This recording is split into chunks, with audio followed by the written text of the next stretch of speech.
Hello दोस्तों, अब मैं सेकंड पार्ट जो है फॉरेक्स बेसिक्स का वो आप लोगों को बताने जा रहा हूँ। सेकंड ऑफ 8 करेंसी मार्केट्स में कुछ कन्वेंशंस फॉलो करे जाते हैं, जैसे कि किसी भी फील्ड में होता है हम लोग कुछ प्रिंसिपल्स फॉलो करते हैं, उसी तरह यहाँ पे भी है।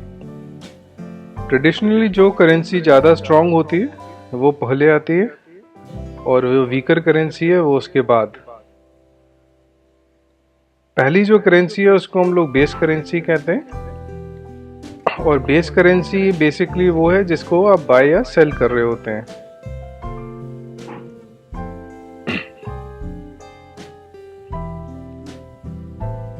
करेंसी मार्केट्स में जो कॉन्ट्रैक्ट्स हैं वो 1 लाख यूरो या 1 लाख डॉलर या 1 लाख जीबीपी के होते हैं। इसका मेन कारण ये है कि इंटरनेशनल मॉनेटरी मार्केट पे सबसे पहले करेंसी फ्यूचर्स की ट्रेडिंग स्टार्ट हुई थी यूएस में, जो कि अब चिकागो मर्केंटाइल एक्सचेंज का पार्ट है, और उसी को यूज़ करते हुए फिर स्पॉट मार्केट्स में भी 1 लाख डॉलर के कॉन्ट्रैक्ट साइजेस यूज़ हुए।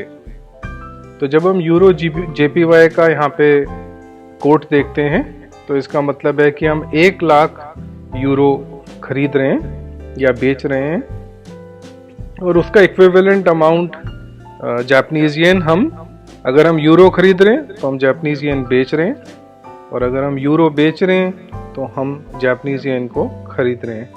इस कन्वेंशन का इम्पोर्टेंट एस्पेक्ट ये है कि जब यूरो पहले आ रहा है तो उसको हम बाय या सेल कर रहे हैं।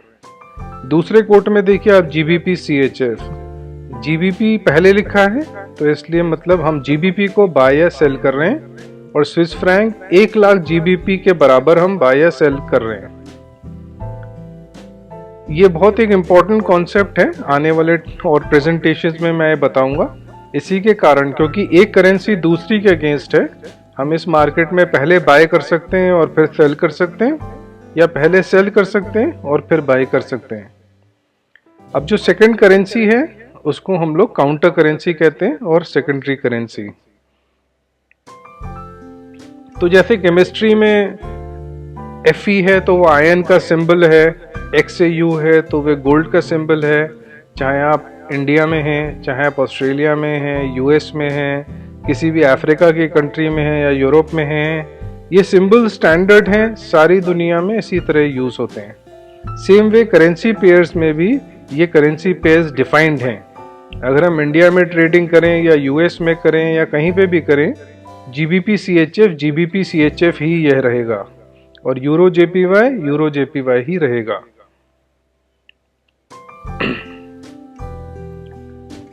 अब इसकी आपको ट्रेडिंग में एज सच कोई ज़रूरत नहीं है, लेकिन एक नॉलेज के लिए आप डायरेक्ट कोट और इनडायरेक्ट कोट का फ़र्क समझ सकते हैं। जो होम करेंसी है वो डायरेक्ट कोट कहलाती है of a unit of foreign currency.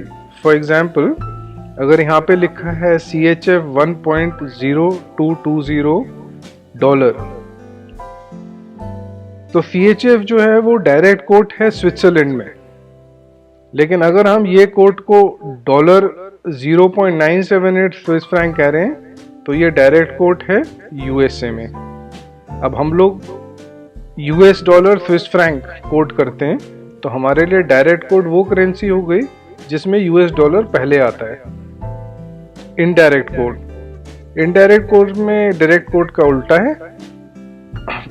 N indirect quote is a foreign currency price in the unit of the home currency.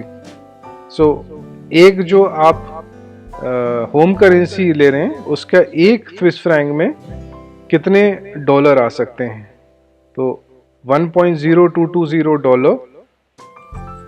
ये इनडायरेक्ट कोट है यूएस में, लेकिन ये डायरेक्ट कोट है। लेकिन अगर इसको उल्टा कर दें, डॉलर 0.9785, तो ये यूएस में डायरेक्ट कोट है, एंड इनडायरेक्ट कोट है स्विट्जरलैंड में। अब इसकी जानकारी डायरेक्ट इनडायरेक्ट कोट की सिर्फ इसलिए बहुत है क्योंकि जब आप प्रॉफिट एंड लॉस का कैलकुलेशन करते हैं तब इसमें इसकी ये जानकारी ज़रूरी होती है। और अगेन जैसे मैंने आपको पहले कहा, आजकल इसकी इतनी ज़रूरत नहीं है क्योंकि जितने भी ट्रेडिंग प्लेटफॉर्म्स आजकल बन रहे हैं सब में इनबिल्ट सॉफ्टवेयर्स होते हैं जो कि सारी कैलकुलेशन प्रोवाइड करते हैं। आज से 10-15 साल पहले काफ़ी कुछ चीज़ें ये सब मैन्युअल करनी पड़ती थी। अब हम आ जाते हैं कॉन्ट्रैक्ट साइज पे। जब आप करेंसी मार्केट्स में ट्रेड करते हैं, स्पॉट मार्जिन मार्केट्स में, तो ऐसा नहीं है कि आप मार्केट में गए, आपने कहा मुझे $10 खरीदने हैं या मुझे $1000 खरीदने हैं या मुझे $1,00,000 खरीदने हैं या 50,000 खरीदने हैं। डॉलर सिर्फ आप उस एक सर्टेन कॉन्ट्रैक्ट साइज में खरीद सकते हैं और उसके मल्टीपल्स में। जब ट्रेडिंग शुरू हुई थी आज से बहुत समय पहले, करीब 1975 में, तो $1,00,000 का कॉन्ट्रैक्ट होता था। धीरे धीरे इसमें चेंजेस आते गए, मार्केट डेवलप हुआ और 1998-2000 में कॉन्ट्रैक्ट्स को माइक्रो और मिनी के फॉर्म में भी डेवलप कर दिया गया। स्टैंडर्ड कॉन्ट्रैक्ट $1,00,000 का होता है। माइक्रो कॉन्ट्रैक्ट सबसे छोटा कॉन्ट्रैक्ट है जो कि $1,000 का होता है और मिनी कॉन्ट्रैक्ट $10,000 का। अगर इसके ऊपर आप 1% मार्जिन पे ट्रेड कर रहे हैं, अगर आपकी कंपनी 1% मार्जिन दे रही है आपको, तो $1,000 के कॉन्ट्रैक्ट को ट्रेड करने के लिए आपको $10 मार्जिन देना पड़ रहा है माइक्रो कॉन्ट्रैक्ट के लिए। मिनी कॉन्ट्रैक्ट के लिए $100 का मार्जिन और स्टैंडर्ड कॉन्ट्रैक्ट का $1,00,000 का 1% हुआ $1,000, तो इसलिए $1,000 आपका मार्जिन हुआ। यार्ड जो है 1 बिलियन की पोजीशन को हम लोग यार्ड कहते हैं। ये जो कॉन्सेप्ट है, ये जो कोटेशन है, ये बेसिकली बैंक्स यूज करते हैं एक दूसरे के अगेंस्ट। तो जो एक रिटेल मार्केट है उसमें आपको यार्ड इतना यूज में सुनाई नहीं पड़ेगा।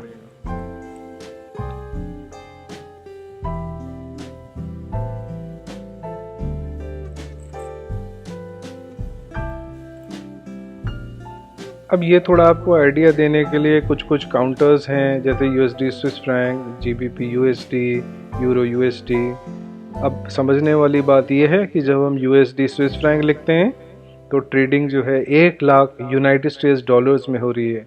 GBP USD 1,00,000 GBP, euro USD तो फिर 1,00,000 यूरो। जो करेंसी पहले आती है that is the home currency. तो हमारे लिए GBP $, euro USD and Australian dollar USD, ये सब डायरेक्ट कोट्स हैं। ये सब जिसमें कि $, काउंटर करेंसी है, ये सब हमारे लिए डायरेक्ट कोट्स हैं।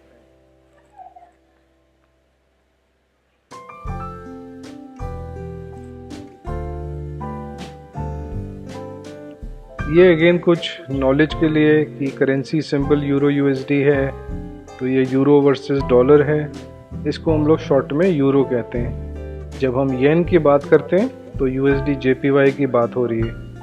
पाउंड, केबल और स्टर्लिंग GBP USD की बात हो रही है। अब यहाँ पे एक इंटरेस्टिंग चीज़ है कि हम पाउंड को केबल क्यों कहते हैं। आज से 100-150 साल पहले 1850-1900 तक केबल की स्टर्लिंग की वैल्यू या पाउंड की वैल्यू गोल्ड के प्राइस के बेसिस पे फिक्स होती थी। तो अलग अलग सेंटर्स में, न्यूयॉर्क में लोगों को गोल्ड का प्राइस जो कि लंदन से आता था वो केबल से पता चलता था। तो इसलिए पाउंड स्टर्लिंग को केबल भी कहना शुरू कर दिया गया। तो आप कभी कभी रॉयटर्स स्क्रीन पे या ब्लूमबर्ग में पढ़ेंगे कि केबल इतना होना चाहिए या केबल इतना गिर गया। तो जब केबल की बात हो रही है इसका मतलब है कि GBP USD की बात हो रही है।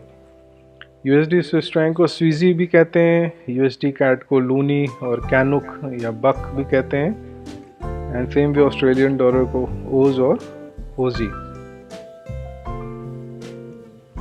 ठीक है दोस्तों, इस प्रेजेंटेशन में इतना ही। बाकी कोई क्वेरीज हों, कमेंट्स हों तो प्लीज़ कमेंट करें, हमें भेजें, जिससे कि हम अपनी प्रेजेंटेशंस को बेटर बना सकें। लौट के ज़रूर आइएगा और हमें लाइक एंड सब्सक्राइब करिएगा। धन्यवाद।